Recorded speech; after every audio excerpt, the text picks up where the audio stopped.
Hi, I'm Bri with this month's tips and tricks. Today I'm going to show you how to filter your command center with additional segments. Our command center acts as the homepage of Churn Zero, so we have your calendar with your customer meetings as well as renewals, your to-dos tab pulling in any tasks that are upcoming, churn score changes, my segments, and more. Looking at this list of segments, I have all active accounts.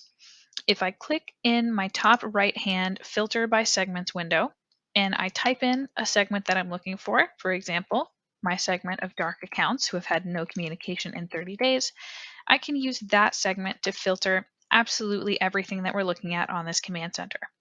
For example, my very long list of active owned accounts has now dropped to 533 because I'm looking at any accounts who are in my dark accounts, no communication 30-day segment, who are also in active owned accounts.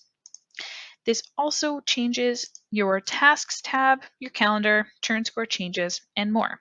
For example, now I'm only looking at 3 tasks on my to-dos tab because only 3 of these tasks are associated with accounts who are also dark. Thanks so much for tuning in. Keep an eye out for the next installment of Tips and Tricks.